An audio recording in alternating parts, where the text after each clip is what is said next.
guys, welcome to another video. My name is Ian. This is Ian the Reader. Welcome back if you are returning, and welcome if you're new here. We'd love it if you stuck around. So today we have a bit of a different video. So I was a terrible booktuber the last 6 months. As we know, we've already addressed this. We're not addressing that again. What I am addressing is the fact that I have 6 months of books that I have read and not discussed with you all. So that's a lot of books. I had a lot of drive time because of my jobs that I've had over the past 6 months. And so because of that, I have listened to a ton of audiobooks. In total, I have finished 82 books in the year 2023 so far, which is mind-blowing. That if I continue to that pace, that means I've finished over 160 books this year, which would be a record for me because I think like 121 is my record or something like that. So it's been a great year for audiobooks, I will at least say that. Not a lot of physical reading, lots of stress, but lots of audiobooks too. So there you go. But anyway, I don't think that you want to sit through that long of a video of me talking about 82 books in their entirety.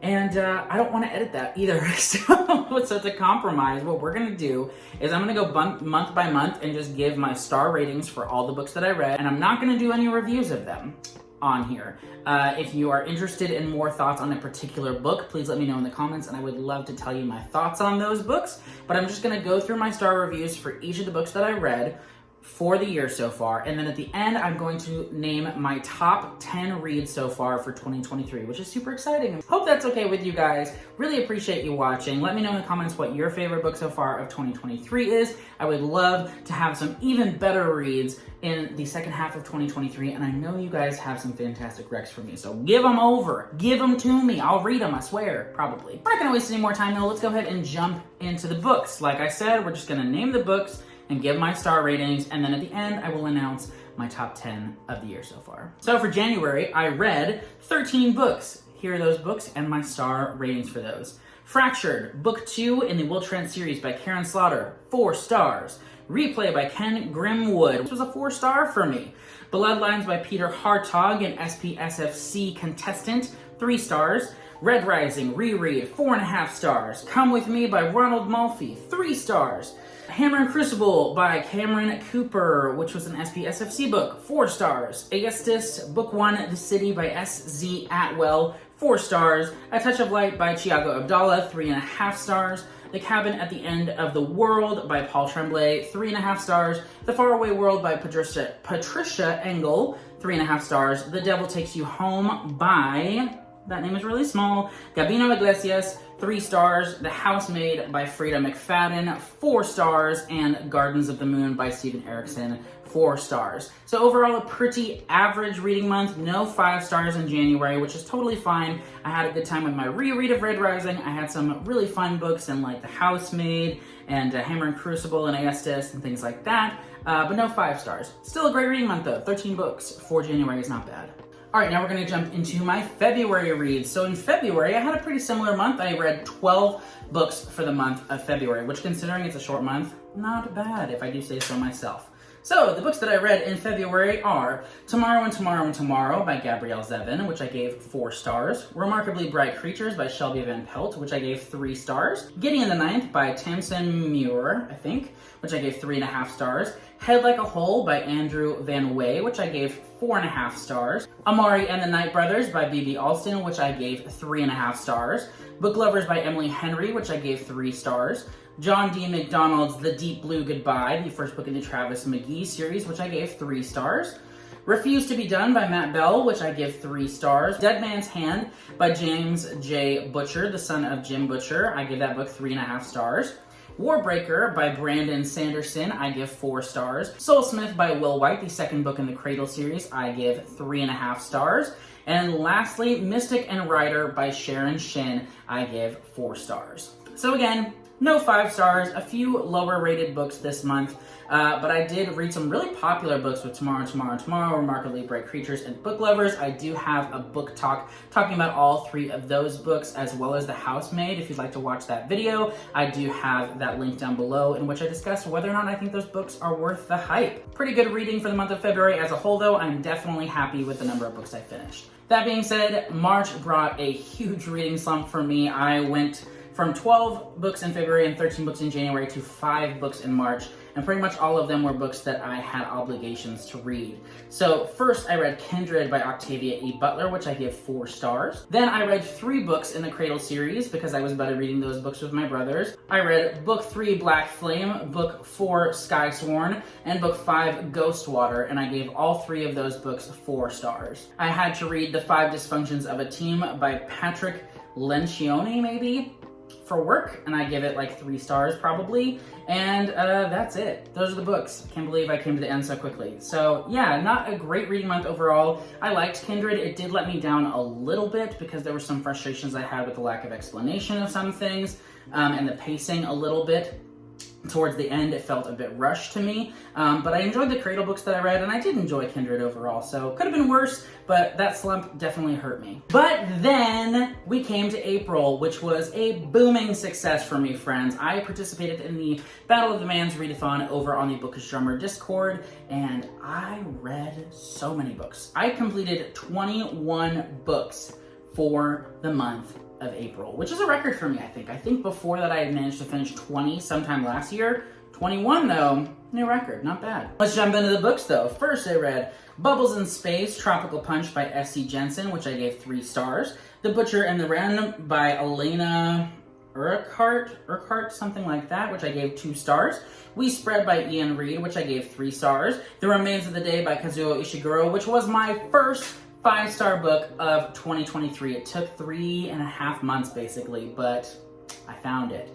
Then I read The Builders by Daniel Polanski, which I gave 4 stars. Night Flyers by George R.R. Martin, which I gave 2.5 stars. The Drop by Dennis Lehane, which I give 4.5 stars. Dead House Gates by Stephen Erickson, which I give 4 stars. The Godwolf Manuscript by Robert B. Parker, which I give 3 stars. The Bell Jar by Sylvia Plath, which was another 5-star book for me. How could it not be? That book is amazing. The Graveyard Book by Neil Gaiman, which I give 3.5 stars. Never Home by Laird Hunt, which I give 3 stars. Then I read Cradle books, 6, 7, and 8. Book 6 and 7 got 4.5 stars for me, and book 8 got 5 stars for me. Winter Steel was just fantastic. Magic for Liars by Sarah Gailey, I gave 3.5 stars. Titan Hoppers by Rob J. Hayes, I gave 3 stars. The Bucket List by Mark Towes and Christo Healy, I give 4.5 stars. Nocturnes by Kazuo Ishiguro, I give 4 stars. Kurt Vonnegut's Bluebeard, I give 3.5 stars. And lastly, The One by John Mars, I give 4 stars. Wow, that was an amazing month of reading. 21 books, and not only that, but I had 3 5 stars and a lot of 4.5 stars in the month. Like, April killed it. It really, really did. So I'm very pleased with April's results, and we'll see if I have a better month than that this year. I actually had a really good reading month in June, not necessarily in order of like numbers, but in ratings, I had a really good month, so we'll see if it's better. Moving on though, into May, I had another great reading month. I managed to finish 17 books in the month of May. Also a fantastic reading month, especially considering it wasn't part of any like readathons or anything. I just killed it that month, so very pleased with May's results. Let's go ahead and talk about those. So first, I started off the month with Cradle, books 9, 10, and 11, those being Bloodline, Reaper, and Dread God, which got me caught up for the Cradle series in time for book 12's release. My brothers and I, like I said, buddy read like 3 a month to get there, but we did it. Bloodline got 5 stars for me, Reaper got 5 stars for me, and Dread God got 4 stars. So really great books. I love the Cradle series so much. Undone by Karen Slaughter was next, which I gave 4 stars. Legion by Brandon Sanderson, which I gave 3 stars. Fallen Kingdoms by Morgan Rhodes, which I gave 3.5 stars. Half a Soul by Olivia Atwater, which I gave 4 stars. Rivers of London by Ben Aronovich, which I gave 3.5 stars. Crossing to Safety by Wallace Stegner, which I gave 4 stars. On the Edge of the Dark Sea of Darkness, the Wingfeather Saga Book 1 by Andrew Peterson, which I gave 4.5 stars. John Dies at the End by David Wong, which I gave 4 stars. The Night She Disappeared by Lisa Jewell, which I gave 3.5 stars. Yellow Face by R.F. Kwong, which I gave 4 stars. Pines, Book 1 in the Wayward Pine series by Blake Crouch, which I gave 4 stars. The Mysterious Affair at Styles by Agatha Christie, which I gave 3.5 stars. Drowning by T.J. Newman, which I gave 4.5 stars. And Memories of Ice by Stephen Erickson, which I gave 3.5 stars. Another really great reading month for May, which is my second most high in order of like number of books I read, and I had quite a few 5 stars in there as well. So a really great reading month. I'm very pleased with my May results. And lastly, we come to June. So as of filming, I technically have like a day and a half left in June. I may squeeze in one more book. I don't think I will though, so I'm going ahead and filming now. But I had some great books that I've read in June. I have finished 14 books in June so far, most likely 14. We'll see if I get that 15th in. But some great books were read this month by me, let me tell you. So starting off, I read The Adventures of Amina Al-Sarafi by Shannon Chakraborty, which I gave 3 stars. Drums, Girls, and Dangerous Pie by Jordan Sonnenblick, which I gave 4 stars. Waybound, the final book in the Cradle series by Will White, which I gave 4 stars. These Precious Days by Ann Patchett, which I gave 4 stars. How to Change by Katie Milkman, which I gave 3 stars. A Great Deliverance by Elizabeth George, which I gave 4 stars. Payment in Blood by Elizabeth George, which I gave 3.5 stars. Daisy Jones and the Six, which I give 4 stars. That's by Taylor Jenkins Reid. Happy Place by Emily Henry, which I give 4 stars. 1984 by George Orwell, which I give 5 stars. I cannot believe I finally read 1984. All the Sinners Bleed by S.A. Cosby, which I give 5 stars. The Black Ice by Michael Connolly, which I give 4 stars. And lastly, Jane Eyre by Charlotte Bronte, another classic that I've been meaning to read basically my whole life, and I gave that book 5 stars. Okay, that is it. I had my laptop down here going through that ginormous list of books that I read. Really great reading year so far. I'm very pleased with the number of books I've read, the quality of the books that I've read. It's been a fantastic year so far. And now I'm super excited to tell you all my top 10 books of 2023 so far. Let's jump in. Okay, so I'm going to talk about these in chronological order in which I read them because there is absolutely no way that I can manage to rank these. I'm not going to put that kind of pressure on myself yet. Maybe at the end of the year I'll manage to rank all of them, but for now these are just like the 10 best. No particular order, I just love them. So the first book that I wanted to talk about that made my top 10 reads of 2023 so far is not a book, but a series. And this is the only time I'm gonna do this in this list, so I thought I'd get it out of the way now. That series is, of course, the Cradle series by Will White. This series is like a pump of adrenaline, a bucket of popcorn covered in butter. These books are just so addicting. That's why I managed to read 3 books a month for the most part. This year, we buddy read like the first 2 books in the first part of the month. I'd already read book 1, so I didn't read it then, but we read 1 a month then, and then to catch up in time for the release of book 12 in early June, we did 3 a month, me and my brothers. We read them together, and we had discussions about them every year, and it was so much fun reading them with them as well. So like honestly, if you do pick up the series, I highly recommend joining some sort of community where you can talk about these books as you're going through them because they're so fun. Like it felt like discussing like the new Marvel movie that had just come out every single time we finished a book, talking about all the highs and the lows and the action and the reveals and all of that. It was just a blast to read. And I'm so grateful that I did read it with them and that I read it at all. I've heard so much hype over this indie book series for years, and I finally did it, and I'm so happy that I did. And I finished all of them now because the last book just came out. The ending was not my favorite book. It was still really good and satisfying, but I would say my favorite 3 are probably Bloodlines, which is book 9, I believe, Winter Seal, which is book 8, and Reaper, which is book 10. So really that 8, 9, 10 were just fantastic. Peak Cradle, so good. These are like progression fantasy, so you've got a character at the very beginning who is weaker and he slowly works his way up in strength and like levels up or whatever throughout the series, and it's just so much fun. Like it is all action, so don't go into it expecting like a whole lot of world building or heavy themes or anything like that, although there are some very, powerful themes as well, especially about like overcoming obstacles that come into your way and just rising above the expectations that other people have of you to achieve whatever you push yourself to achieve. And I love that. I loved all of the characters so much. Dross is my favorite. If you read Cradle, you know Dross is the best. And so, yeah, this was just so much fun. I had a blast with it, and I'm counting all 12 of those books, or the 11 that I read this year in this one, so it's kind of cheating, but I couldn't help it. The series was just so great. Highly recommend it if you're looking for something fun. Now moving on to the actual books in my top 10. The first book that I wanted to talk about, and again, this is in chronological order, not necessarily like ranked from worst best to best. The next book I wanted to talk about is Head Like a Hole by Andrew Van Wey. I've already had a book discussion for this book in my Books I Want to Talk About series. I'll go ahead and leave that link down below so you can find out a little bit more about it, but this is just a fantastic cosmic horror book. Again, this one is self-published as well as the Cradle series, and it was riveting, it was nostalgic. A lot of it is set in the 90s, which I thought was super cool. And then on top of that, it's just gross. Like, it really is. The cover is a great representation of what you're gonna find in this book. And for me, that totally worked. So I really love this. If you're looking for some horror that's a little bit different from what you'll normally read in the horror genre, definitely pick up Head Like a Hole. I cannot wait to read more books by Andrew Van Wey. Next up, we have The Remains of the Day by Kazuo Ishiguro. This book is beautiful. I love this book dearly. I think about it all the time, actually. And the interesting thing about this book is that it's so subtle. So this is the story of a butler, basically, who has been the butler at this great house for this great family, basically his whole life. He has devoted his entire life to this career of being a butler at this house. And now things are changing around him in ways that he has no control over. The family that he had worked for sold the house to an American man who has just come and moved in, and things are changing in that, like, they've let go a lot of the staff, and the old era that he has lived and worked in for so long is just coming to an end. And now he's spending a lot of time reflecting, and basically as this book starts, he's going on this road trip to visit a friend of his who used to work at the house. And he spends that road trip just reflecting on his time as a butler, his thoughts on his father, and on the other relationships in his life that he has cultivated and also let go of. What can I say about this book, though?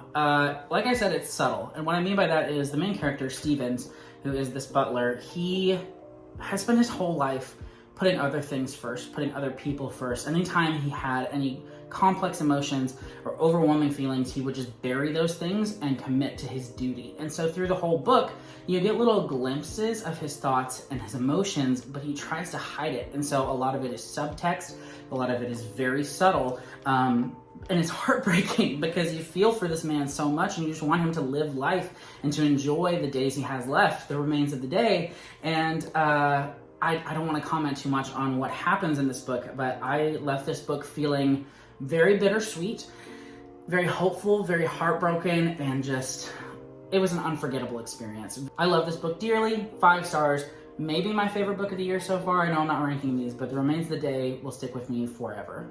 Next book is completely different, though. That book is The Drop by Dennis Lehane. I love Dennis Lehane so much. I've given Mystic River 5 stars. I've given Shutter Island 5 stars. This is somewhere between like a 4.5 and 5 stars. He's amazing. I will read everything that this man writes. The Drop is a very short book about a man who is down on his luck, and he is just working, living, and then one day he stumbles upon this puppy that has been dumped in a trash can, and he takes this dog in and he tries to nurture him, and then the owner of this dog comes back and is basically like, I want my dog, and he's not a good guy, and things go from there. But I love this book so much. It was riveting. It was very short, so it was quick to get through, but Dennis Lehane does such a good job of writing these very morally ambiguous characters where, like, you understand the reasoning behind what they're doing, but, like, at the same time, they're shady as heck. The Drop is a great point to start with Dennis Lehane, in my opinion. Mystic River is also great. Shutter Island, of course, as well. Any of those are fine, but The Drop is very short, so it's easy to get through. If you're wanting to try Dennis Lehane's books, I highly recommend The Drop. It was so good. Next up, we have The Bell Jar by Sylvia Plath. I knew going into this book that I was probably going to love it. I knew going into this book that it would hurt me.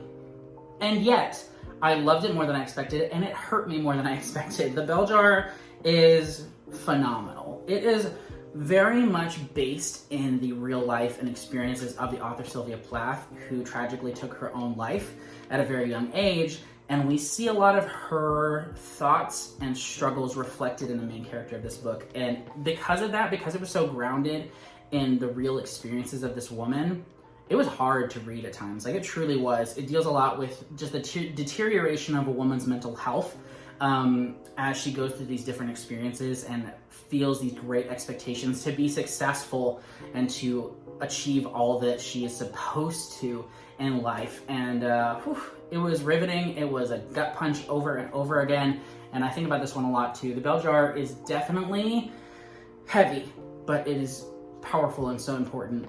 Fantastic, 5 stars. Switching it up once again, we are moving on to On the Edge of the Dark Sea of Darkness, Book 1 in the Winged Feather Saga by Andrew Peterson. This is a middle grade series, and it is super underrated in my opinion. Like, on Goodreads, the scores are like stupid high for these books, and it's totally well earned, totally deserved. These are just like so whimsical and so good.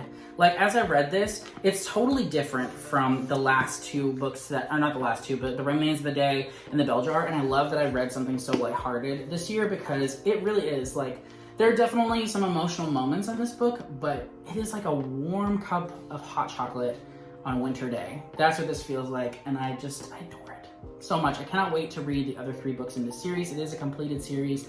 It doesn't matter that it's middle grade, you guys. If you love fantasy, if you love wholesome stories, please pick up the Winged Feather Saga. This is so good. Next book I want to talk about is a book that I have been meaning to read for so long. I've talked about continuing this series for years. Basically the whole time I've been on BookTube, I've been saying, oh, I need to continue with the series, I plan on it, and I finally did. And the book I'm talking about is book 3 in the Dark Tower series, The Wastelands. This is the only book in the Dark Tower I've read this year so far, but my gosh, I am so hungry to pick up the next book after reading this. And what's crazy is, I read The Gunslinger and The Drawing of Three back in, I think, 2020. And I've read The Gunslinger twice, because the first time I was just appalled with how much I didn't like it. And I liked it a little bit more the second time, but I think I gave the Gunslinger 3 stars, and like The Drawing of Three, maybe like 3.5, 4 stars. I think upon reread, I would appreciate it more. But needless to say, I did not expect to love this as much as I did. Especially considering it's been like 2 or 3 years since I picked up the other books. But this book was so good. Like, it was so good. It is in my top 10 Stephen King books now. I'm so eager to continue this series. It's basically just a continuation of Roland's journey to the Dark Tower, but now he's got his entire quartet with him for the first time in the series. Some great character development in here, not only for Roland, but also for the other characters. And it's just a wild ride. Like, it truly is so engaging, so fast-paced. Oh, I've heard a lot of people say this is their favorite Dark Tower book. I hope it doesn't peak here. I hope it just gets better and better, and then I love these so much because of the characters and all the wacky world development and everything, but so good. I am so happy and relieved that I finally got back into the Dark Tower. The remaining books in the series are like my most eagerly anticipated reads of the rest of the year, and I'm so pumped to see what happens next. Next book is 1984 by George Orwell. So this is like probably the #1 book that I felt like I should have read already, because I didn't read it in high school, even though I was in like AP English and all that stuff, and I am an English major with my bachelor's degree, and I somehow did not read 1984, which is bonkers. So I finally read it, and I loved it. I think I didn't really know what to expect from this book. I knew about like Big Brother or whatever, but I didn't know what the content was actually going to be like and how the story was going to progress. And I gotta say, this book was terrifying. Like, I've read a lot of horror books, and this is scarier than most of them, because there's so much about it that I recognize from today, and that scares me. Like, I don't necessarily think that we're going to progress to this point, but wow, like reading about this book and the government and everything that's going on here, I was like on the edge of my seat, and I felt like chills and shivers go down my spine multiple times in this book, because I was just like, oh my gosh, this is crazy. So good. If you have not read 1984, highly recommend it. Whew. So fantastic and worthy of the attention that it gets. The second to last book is one that I have not stopped thinking about since I finished it over a week ago, and that is All the Sinners Bleed by S.A. Cosby. I do have a physical copy of it. The publisher was kind enough to send an ARC to me, but in the move, I've put it in a box somewhere and I have not found it yet. But holy smokes, I love S.A. Cosby. I have now read all of his published novels, all 4 of them, and they are all fantastic. And this is probably the best one, which probably, because Razorblade Tears and Blacktop Wasteland have both made my top books of the year in the years that I've read them, but I still think All the Sinners Bleed is the best. Probably. So in this book, we follow a sheriff who is a black man, and he has been voted sheriff in this southern town, which is very, very rooted in Southern heritage, if you know what I mean. There are a lot of divides in the city regarding race and culture and background and what matters to the people in this town. And there's also a really dark past that is very heavily ingrained in this town as well. And as the book continues, there's a school shooting very early on, and through that school shooting, a lot of dark roots from the city are kind of pulled up.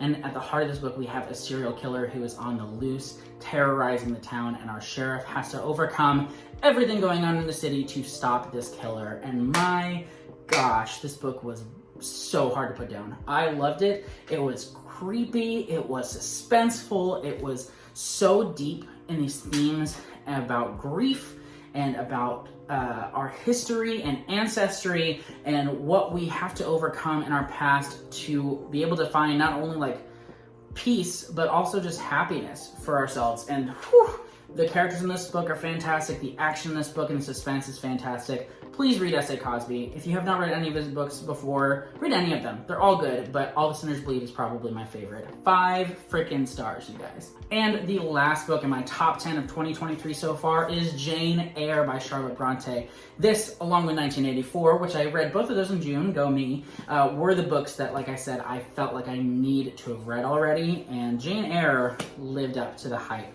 and exceeded it, to be honest. Like, I always saw it as this classic that was pretty large, and I thought that it would be somewhat of a toll upon me to read, a chore, if you will, and that was not the case at all. This is probably, if not the, one of the most engaging and easy to read classics that I've ever picked up. I loved so much of this book. I thought that it was so good. Jane was an unbelievably fantastic character who I was rooting for every step of the way, and there were so many moments when she would do something or say something that was so sassy and so confident, and I was just like, yes! That's exactly what I wanted you to say, and you did it, and it was so unexpected. There are also some really great twists in here. If you don't know what happened in this, I gasped out loud like 2 or 3 times reading this book. So good. If you're wanting a classic to read, or if you're wanting to get into classics a little bit more, do Jane Eyre. Like, it's a little long, I know, but so good. So freaking good, you guys. I'm so happy I read this. 5 stars. So that's it for this video. Those are all the books that I've read so far in 2023. 82 books, and those are my top 10-ish, because of the Cradle series, books that I've read so far in 2023. I hope that you guys enjoyed this video. Let me know down below if you've read any of these books, particularly the ones that I loved so much. If you've read any of those, I would love to gush over them with you in the comments. And again, please let me know what you guys have been reading and loving lately so I can read and love them too. That would be so great. Thank you so much for watching. I'll be back with another video soon, and I'll see you then. Bye.